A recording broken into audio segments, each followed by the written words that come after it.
Hello दोस्तों, यह कहानी मेरे और मेरे भैया की है। आज मैं आपको वह सब बताऊंगी, किस तरह हम दोनों ने वो सब किया जो एक पति पत्नी के बीच होता है। ये बात उन दिनों की है जब मैं अपने दूसरे कजिन के साथ फार्म हाउस के स्विमिंग पूल में स्विमिंग कर रही थी। मेरे सबसे छोटे अंकल हमें स्विमिंग सिखा रहे थे। वो सभी को बारी बारी स्विमिंग सिखा रहे थे। हम लड़कियों ने सलवार कमीज पहनी थी। क्योंकि यहाँ स्विमिंग का प्रोग्राम है ये मुझे मालूम नहीं था और मुझे स्विमिंग आती भी नहीं, इसलिए इसके बारे में सोचा नहीं। मेरी कजिन लोगों को थोड़ी स्विमिंग आती थी, इसलिए वो तैयार होकर आई थी। पनवेल में अंकल ने अपने किसी दोस्त का ये फार्म हाउस बुक किया था, इसलिए यहाँ हमारे अलावा और कोई नहीं था। शाम का समय था और आसमान पर हल्के हल्के बादल थे और इसीलिए मौसम बहुत खुशनुमा हो रहा था। मेरी मम्मी अपनी बहनों और दूसरी रिश्तेदार औरतों के साथ बैठी बातें कर रही थी। पापा भी उनकी उम्र के मर्दों के साथ स्विमिंग कर रहे थे, लेकिन वो बहुत दूर थे। मेरे राकेश भैया भाभी के साथ एक कोने में पानी में मस्ती कर रहे थे। पानी काफी ठंडा था और गहरा भी था। हम जहाँ स्विमिंग कर रहे थे वहाँ पानी हमारे गले तक था। गहरे नीले पूल में पानी भी नीला लग रहा था। अंकल ने मुझे पहले स्विमिंग के बारे में बताया। उन्हें मालूम था कि मुझे स्विमिंग नहीं आती है। उन्होंने कहा वो मेरी मदद करेंगे और सिखा देंगे। उन्होंने मेरे पेट के नीचे एक हाथ लगाया और कहा हाथ और पैर की मदद लेकर उन्हें कैसे चलाना है। अंकल की उम्र 26 साल की है और उनकी अभी शादी नहीं हुई है। मेरी उम्र 18 साल की है। अंकल मेरी दादी के साथ ही मुलुंड में रहते हैं। मैं स्विमिंग कर रही थी। मैंने देखा कि सब लोग अब अपनी बीवी के साथ पानी में मजा कर रहे हैं, लेकिन वो सब दूर थे। अंकल बेचारे हमारे साथ ही रहे, क्योंकि मेरे भैया जो उनसे छोटे हैं लेकिन शादीशुदा है, वो भी अपनी बीवी के साथ पानी में थे। मेरी मम्मी अंकल को बहुत चाहती है, क्योंकि वो सबसे बड़ी भाभी है। अंकल भी मुझे बहुत चाहते हैं। अंकल ने मेरे पेट के नीचे हाथ रखा हुआ था और मैं स्विमिंग के लिए हाथ पैर हिला रही थी। अंकल ने अचानक हाथ हटा लिया, मेरा संतुलन बिगड़ गया और मैं पानी में डूबने लगी। मैंने हाथ बढ़ाकर अंकल को पकड़ना चाहा और गलती से मेरा हाथ अंकल के ऐसी जगह पर लग गया जिसकी वजह से मैं घबरा गई, लेकिन अंकल ने कोई रिएक्शन नहीं दिया। अंकल ने फिर मुझे स्विमिंग करने को कहा और मैं फिर से स्विमिंग करने लगी। थोड़ी देर बाद अंकल ने कहा वो अब हाथ हटा रहे हैं और उन्होंने अचानक हाथ हटा लिया। मेरा फिर से संतुलन बिगड़ा और मैं डूबने लगी। मैंने खुद को संभालने के लिए हाथ बढ़ाया और मेरा हाथ फिर से अंकल के उसी जगह पर लगा। शायद मैंने जानबूझकर वहीं हाथ लगाया था। तभी मेरी एक कजिन ने कहा कि अब उसे स्विमिंग करना है, तो मैंने कहा नहीं, अभी मैं थोड़ी देर और सीखूंगी। मैं फिर स्विमिंग करने लगी। अब मैं जानबूझकर बार बार गिरती थी और हर बार अंकल को ही हाथ लगाती थी, क्योंकि ऐसा करके मुझे बहुत अच्छा लग रहा था। मैंने अंकल की आंखों में एक अलग ही चमक देखी। उनकी आंखों में अब एक नया इशारा था और वो मुझे और ज्यादा महसूस करना चाहते थे। उन्होंने पूछा कि क्या और प्रैक्टिस करोगी, लेकिन ऐसा लगा उनका गला सूख रहा था और बड़ी मुश्किल से आवाज निकल रही थी।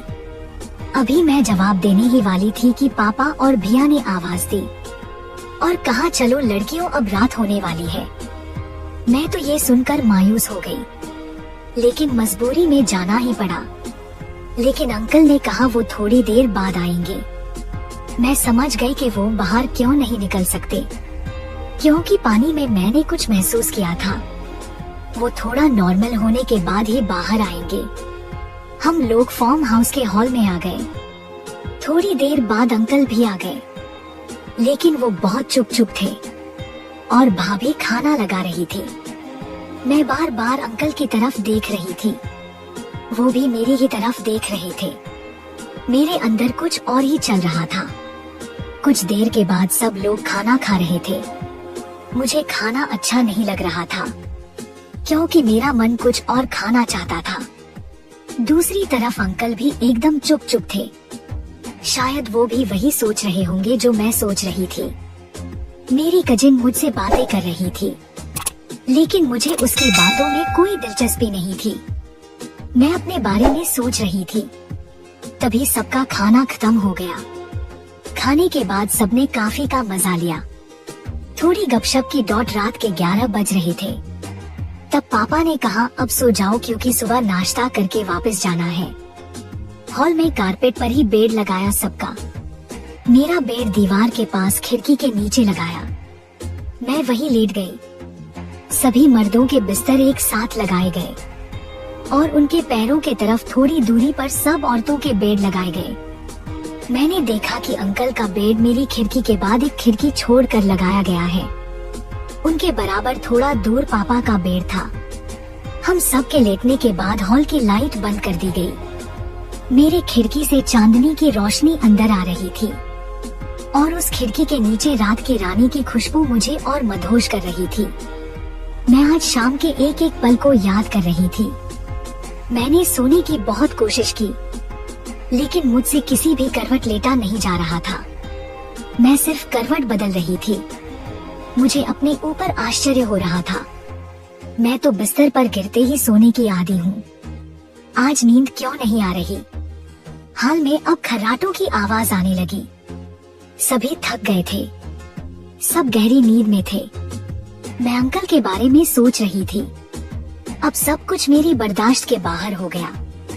मैं जानती थी कि अंकल मेरे लिए ही सपना देख रहे होंगे। आज जो कुछ हुआ वो मेरे लिए अजीब था और मजेदार भी। मुझे चैन नहीं आ रहा था और समझ में नहीं आ रहा था कि क्या करूं। बस दिल कर रहा था कि अंकल मेरे पास आ जाएं और मेरे साथ खूब सारी बातें करें। ये सोचते ही मेरे मन में एक ख्याल आया कि क्यों न मैं ही अंकल के पास चली जाऊं। फिर सोचा कि कहीं कोई गड़बड़ न हो जाए।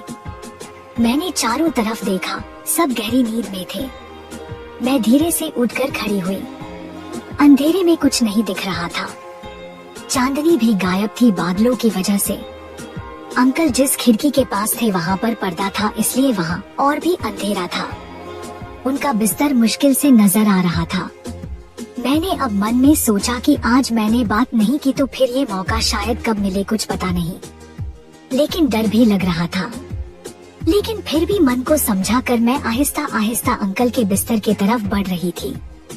एकदम धीमे धीमे एक खिड़की छोड़ी और दूसरी खिड़की के पास के बेड पर पहुंची।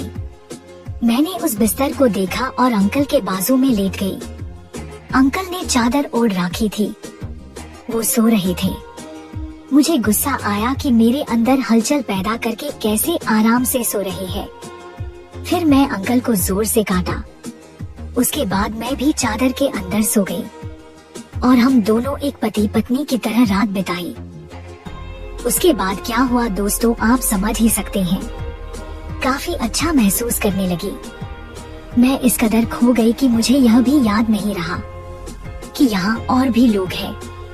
फिर अचानक मेरी नजर खिड़की के बाहर पड़ी तो मैंने देखा कि बाहर सुबह की रोशनी होने वाली है।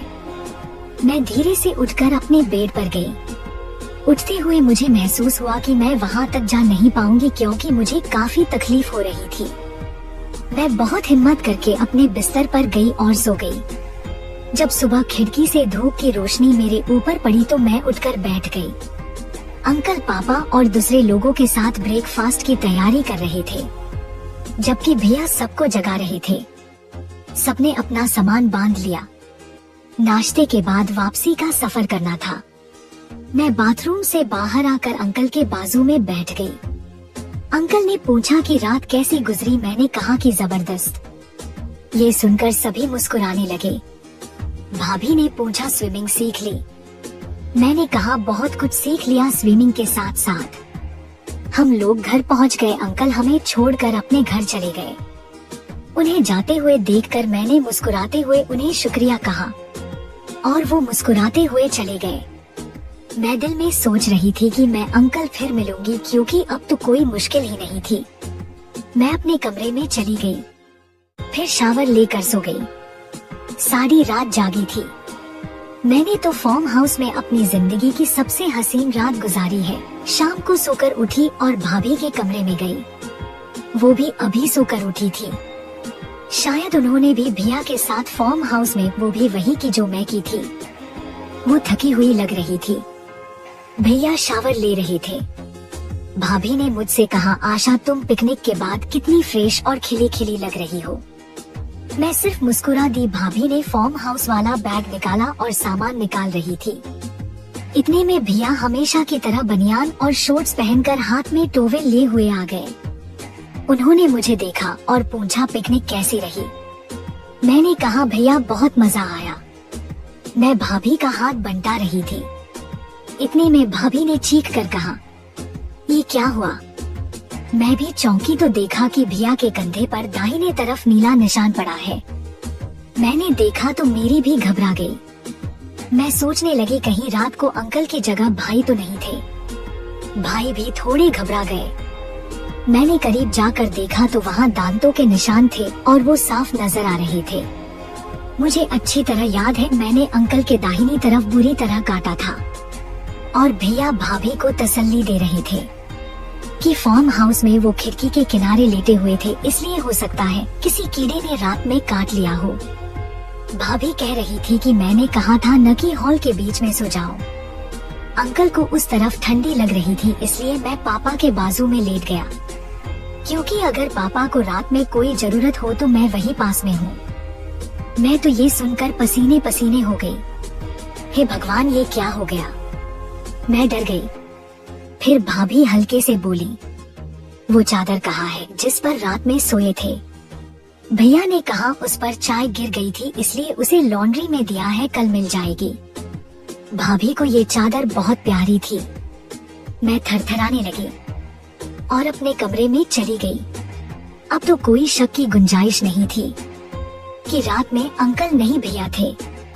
भैया ने सोचा कि शायद रात में उनकी कोई कजिन होगी और किसी को शक न हो, इसलिए चादर को धुलवाने के लिए भेज दिया। भाई को क्या मालूम कि रात में उन्होंने अपनी ही छोटी बहन के साथ थे। मैं अब कुछ नॉर्मल हुई और तमाम बातों को सोचने लगी। रात के खाने पर चुप रही। रात को बेड पर लेटने के बाद मैं सब कुछ सोचती रही और भाई के साथ हर एक बात याद आ रही थी। भाई के बारे में सोचते हुए मुझे उन यादों में एक नयापन लगा और मैं सोचने लगी। ये सोचते सोचते मैं सो गई और सुबह बहुत देर से आँख खुली।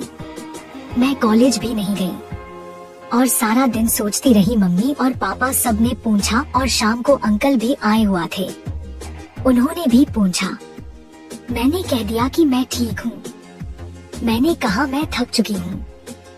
मैं सोच रही थी कि अंकल आप क्यों वहाँ से हट गए और जब असली काम का वक्त आया तो कितने बदनसीब हो अंकल की ऐसा हंसी वक्त गवा दिया। अब मैं सोचने लगी कि मैं कोई अकेली लड़की नहीं हूँ जिसने अपने भाई से ये सब किया था। मैंने सुना है और इंटरनेट पर भी हजारों लड़कियों ने कबूल किया है कि उनका अपने भाई के साथ एक पति पत्नी की तरह रिश्ता रहा है। बहुत सारी लड़कियां तो अपने भाई और पापा के साथ भी है। ये सब सोचकर मुझे कुछ शांति मिली और एक नया एहसास जागा। 2-3 दिन में मेरी हरकतें बहुत बदल गई। अब भैया की एक एक बात और एक एक चीज पहले से भी ज्यादा अच्छी लगने लगी। भैया जब सामने आते तो मुझे वो कंधे वाला निशान नजर आता। वो इतना गहरा था कि अब भी मौजूद था। मेरे बेड की चादर मैली हो गई। मैंने भाभी के पास चादर मांगी तो भाभी ने वही चादर मुझे दे दी। मैंने अपने बेड पर वो चादर बिछा दी और मैं खुश थी कि ये वही चादर है जिस पर मेरी और भाभी की जिंदगी की पहली खूबसूरत रात बीती हुई थी। मैं अपने कमरे में बैठी टीवी देख रही थी कि भैया आ गए और मेरे बाथरूम में शावर लेने चले गए। मैं सोच रही थी कि भाभी कितनी खुश नसीब है जो भैया से उनकी शादी हुई। भैया ने शावर बंद किया और मैं जल्दी से बेड पर आ गई। मेरा दिल बल्लियों उछल रहा था और मैं सोच रही थी कि काश भैया खुद ही मेरे पास आ जाए और अपनी प्यारी छोटी बहन को एक बार वही खुशी दे जो भाभी को देते हैं। लेकिन ये मुमकिन नहीं था। मैं बेड पर लेटी हुई थी। टीवी पर भैया का पसंदीदा प्रोग्राम चल रहा था। भैया मेरे बेड पर बैठ गए और प्रोग्राम देखने लगे। मैंने कहा, भाई ये कीड़े का निशान तो बहुत ही गहरा है, आप कोई मलहम नहीं लगा रहे इस पर?